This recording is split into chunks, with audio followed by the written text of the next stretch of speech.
tutorial honetan ahots bidezko idazketaz hitz egingo dugu. Google Docs batean ahots bidezko diktaketa nola egiten den ikasiko dugu eta baita Google aurkezpenetako hizlariaren oharretan nola txertatu ahots bidezko ohar horiek. Baina noiz eta zertarako erabil dezakegu funtzionalitate hau?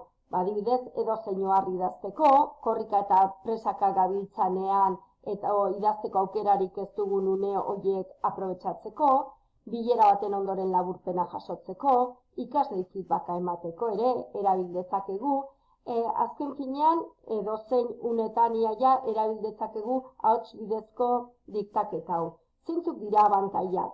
Denbora aurrez daiteke, ez da gauza bera hitz egitea, ala diktaketa egitea eta testua jasotzea, iaia ezer egin gabe, eta beste abantaila bada ez dela aplikazio edo gehigarri berezirik instalatu behar ordenagailuan. Hori bai, adi, ze Chrome nabigatzailean baino ezin da erabili oraingoz. Zeintzuk dira jarraituko ditugun urratsak? Mikrofonoa aktibatuta izan beharko dugu noski, dokumentu bat editatuko dugu Google Driven eta besterik gabe diktatu egingo dugu.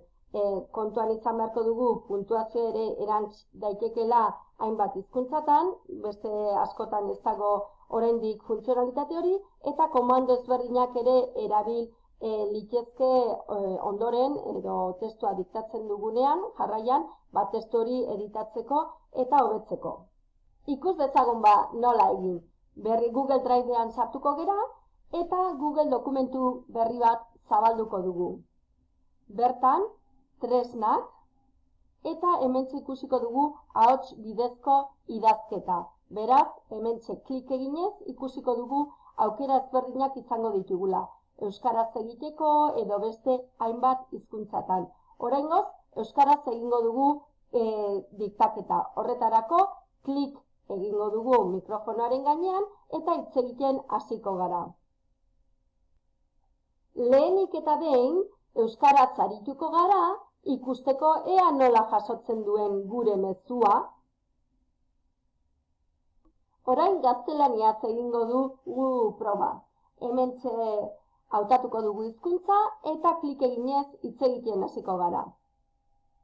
Puedes escribir y editar un documento dictando lo que quieras en las notas del orador de documentos o de presentaciones de Google. Esta función solo está disponible en los navegadores Chrome. Ikusten dugun bezala, gaztelaniaz puntuazioa ere erantz daiteke. Ingelesez, testua eta puntuazioa erantzteaz gain, komandoak ere erantz daitezke, hau da, hautatu liteke ahotsez testua edo formatua eman, editatu, taula gehitu eta bestelakoak. Edozein modutara gu ez gara komando horietan edo puntuazio zeinuetan sartuko eta informazio gehiago nahi izan ezkero, Googleko laguntzan bilatu eskribir kontu bot edo labur.eus/diktaketara joanez, hor aurkituko duzu laguntza guztia. Gauza bera egin dezakegu Google aurkezpen batean.